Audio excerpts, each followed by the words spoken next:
Dans les animés, on a toujours un personnage principal, un protagoniste. Ça peut arriver qu'il y en ait plusieurs, comme 2 ou 3 suivant les animés, mais en général on a un personnage qui sort du lot. Et suite à ça, on a des personnages secondaires, certains sont délaissés, mis en arrière, et certaines fois selon moi à tort. Alors on va en parler aujourd'hui. Bonjour et bonsoir à tous les refs, j'ai un très grand plaisir à vous retrouver aujourd'hui pour une nouvelle vidéo où on va parler de 3 personnages secondaires des animés, 3 personnages donc différents sur 3 animés différents, vous l'aurez compris, qui selon moi sont très sous-cotés en termes de puissance, en termes d'histoire, enfin bref. On va parler de 3 personnages aujourd'hui où je vais énumérer tout simplement leurs capacités, leurs pouvoirs et le rôle un peu qu'ils ont dans l'histoire. N'hésitez pas à me dire ce que vous en pensez, n'hésitez pas à me dire dans les commentaires si vous voulez un volume 2 de cette vidéo où je présente 3 autres personnages de 3 autres animés. Et si vous avez des idées de personnages, dites-le moi en commentaire et peut-être que je les choisirai pour une prochaine vidéo. Bien évidemment, je tiens à dire que c'est uniquement mon avis. Je vais présenter 3 persos que je pense sous-cotés, ça ne reste que mon avis, vous n'êtes pas obligé de le partager, donc soyez respectueux dans les commentaires. Et puis si vous avez aimé cette vidéo, eh bien n'hésitez pas à la fin de la vidéo de lâcher votre petit like et de vous abonner si le cœur vous en dit. Pour le premier personnage, on va aller dans Naruto et j'ai choisi Shino Aburame. Alors, je précise qu'on va parler de lui dans Naruto et Naruto Shippuden, mais pas dans Boruto, parce que sincèrement, dans Boruto, ils en ont fait un massacre. Le pauvre, il est devenu prof, il est devenu, excusez-moi, mais totalement moche, et dès les premiers épisodes, il se fait défoncer par 3 gamins qui maîtrisent presque aucune attaque. Franchement, ils lui ont pas du tout rendu honneur. Mais dans Naruto et Naruto Shippuden, je trouve que c'est un personnage très intéressant. Bah ouais, il fait partie du clan Aburame, qui eux manipulent les insectes. C'est un clan qui est plutôt actif au niveau de l'espionnage, et ça se ressent un petit peu dans sa façon de combattre. Alors, ils ont une facilité en fait avec les combats, j'ai remarqué, qui vont sur la durée. On l'a remarqué de son fight Shino vs Kankuro. En fait, on a l'impression qu'il perd le combat au début et on a l'impression qu'il se fait dominer par la marionnette de Kankuro. Mais en fin de compte, on se rend compte à la fin du fight qu'il a dissimulé des insectes dans la marionnette de Kankuro qui l'empêchent de l'utiliser. Et Kankuro, sans sa marionnette, on le sait très bien, il est totalement impuissant. Et donc finalement, malgré que Kankuro lui a injecté un poison, il finit par gagner de peu son combat. Mais on sait, dans les animés, souvent, il nous faut un petit peu une petite égalité où il gagne de peu. Mais en vrai de vrai, il a très bien géré son combat. Effectivement, il l'a fait sur la durée. Il a dissimulé des insectes dans sa marionnette afin de neutraliser son seul moyen de se battre. Il l'a fait, il l'a compris dès le début. Et c'est là qu'on va un petit peu aller sur les caractéristiques du personnage. Pourquoi je l'adore tant? Eh ben, déjà, je le trouve hyper intelligent. On l'a vu sur ce fight-là, il a vraiment compris dès le début comment son adversaire combattait et il a dès le début trouvé une solution pour le vaincre. C'est quelqu'un qui réfléchit énormément dans les combats et il ne laisse rien au hasard. Chacun de ses mouvements sont faits pour une raison et c'est ça que j'adore sur ce personnage. En plus, je trouve que son pouvoir, il est assez bien. Manipuler des insectes qui peuvent avoir plusieurs fonctions, c'est hyper sympa et le fait qu'il soit assez excellent dans le domaine de l'espionnage et en tout cas son clan, c'est hyper sympa. Moi, franchement, j'adhère de ouf au concept. Ce que j'aime bien aussi, c'est qu'il prend au sérieux tous ses combats.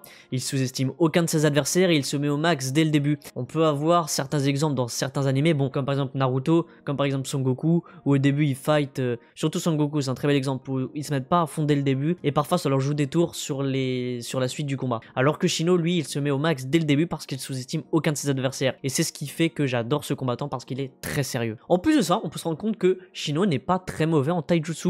Alors effectivement, vu qu'il manipule des insectes et qu'il a plutôt un style à distance avec un ninjutsu, on pourrait croire qu'il est très mauvais en taijutsu, mais c'est pas du tout le cas parce qu'on se rend compte avec son fight contre Suika où il va un petit peu créer ce qu'il veut en taijutsu, il est plutôt fort et il est ok, c'est pas le meilleur mais il est ok, il est assez polyvalent, il est intelligent, ses insectes sont un bon atout, il fait un bon trio avec Kiba et Hinata qui est assez équilibré, donc franchement selon moi c'est un très bon personnage de l'anime qui est peut-être pas assez mis en avant et surtout avec Boruto j'ai été dégoûté de le voir comme ça. Pour le deuxième personnage, on va aller direction Black Clover avec Luke Voltia. Alors Luke Voltia, c'est un personnage dans Black Clover qui fait partie, c'est un membre actif tout simplement du clan du Taureau Noir, accompagné de Asta, vous l'aurez compris. Alors lui, je l'adore, mais alors vraiment, vraiment j'ai kiffé le personnage. Et en vue des recherches que j'ai pu voir, d'ailleurs toutes les sources de cette vidéo sont en description, je tiens à le dire. Alors déjà, son pouvoir c'est de manipuler la foudre. C'est assez classique, mais c'est hyper stylé. Et c'est un pouvoir qui est très fort, déjà, de base. L'avantage, on a pu le voir dans l'animé, c'est que son pouvoir peut facilement se coupler avec ses alliés. Effectivement, on a vu pas mal de fights, notamment où il a beaucoup combattu aux côtés de Magna.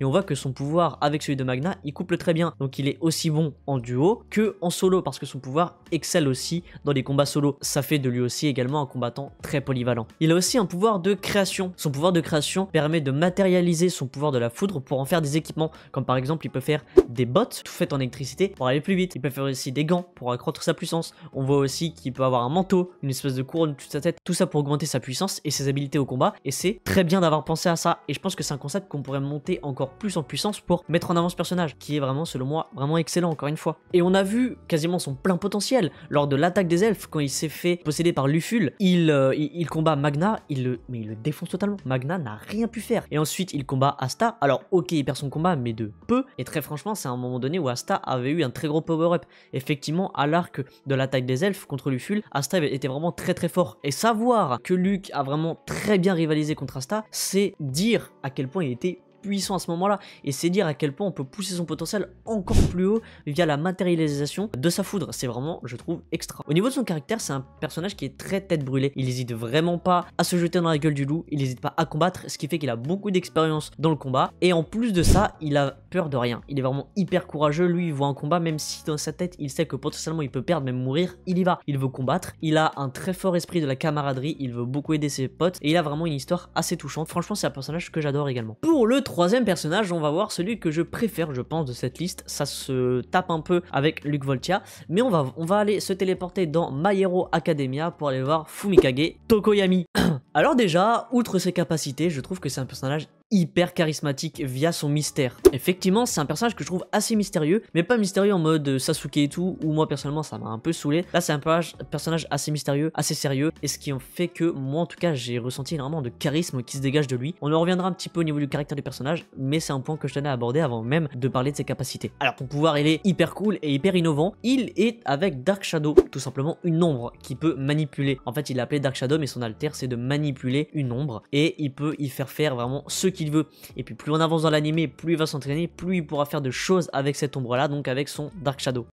Il est aussi fort en attaque qu'en défense, puisque il peut faire attaquer son ombre. Plus il y a de l'ombre, plus il est puissant. Mais également, il a un espèce de revêtement intégral avec son ombre. Son ombre, il peut la mettre totalement sur lui pour en faire une armure et être aussi fort aussi en défense. Son armure qui permet d'accroître ses capacités physiques de base, et ce qui est assez cool. Il peut aussi voler, mais il peut également totalement détacher son ombre de lui et la faire ce qu'il veut, ce qui peut éventuellement créer un petit brain chez son adversaire. Alors, c'est que pendant une durée limitée, mais il peut faire ça. Son point faible, c'est qu'il ne peut pas forcément combattre quand il y a de la lumière. Effectivement, il manipule l'ombre. Il peut combattre dans la lumière, mais il aura beaucoup moins de puissance, et on peut imaginer qu'au fur et à mesure de l'anime, il apprend à combattre aussi au soleil, aussi en dehors de l'ombre, et justement c'est pour ça que selon moi il est un peu sous-côté. Il y aurait quelque chose à creuser, faire en sorte qu'il arrive à vraiment développer vraiment énormément son potentiel, ce qui fait qu'il peut être vraiment tout terrain. Son entraînement avec Hawks a été hyper bénéfique. Quand il est revenu de son entraînement, moi je l'ai pas du tout reconnu. J'ai vu totalement mon autre personnage, que ce soit dans le caractère, que ce soit dans son physique. On a vu qu'il a un peu pris de la masse, terrible, et franchement c'était hyper sympa. On a vu dans son pseudo fight contre Redestro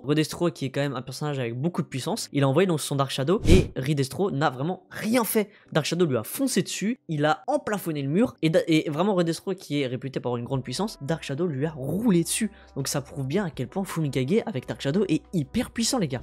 Fumikage, au niveau de son caractère, il m'a un peu fait penser moi à Shino. Il est hyper sérieux, hyper intelligent dans sa façon d'attaquer, et il est surtout très rigoureux dans son entraînement. Il prend vraiment son entraînement hyper à cœur, et il veut à chaque fois au millimètre près s'améliorer pour devenir meilleur. Il a ce côté sérieux qui se couple bien avec son petit côté mystérieux aussi, qui donne envie de creuser sur ce personnage et d'en apprendre un petit peu plus sur lui. Et c'est ce qui fait le côté attachant à ce personnage. Pour moi, il est hyper charismatique, il a un alter hyper fort et hyper intéressant, et franchement, il aurait, selon moi, le profil typique pour être un protagoniste vraiment d'un animé. Tu aurais enlevé Izuku Midoriya et tu aurais mis Fumikage, ça m'aurait absolument pas choqué, honnêtement. En tout cas, je compte sur vous pour me dire ce que vous en avez pensé de ces trois personnages. Moi, personnellement, c'est des personnages que je trouve assez sous-cotés. Alors, chacun des trois personnages dans l'animé a eu son petit moment de gloire, mais ça reste des personnages secondaires qui sont, selon moi, sous-cotés par rapport à leur caractère, leur puissance et leur pouvoir. Donc, n'hésitez pas à me dire, vous, ce que vous en avez pensé. N'hésitez encore une fois pas à me dire, selon vous, dans d'autres animés, ou même dans les animés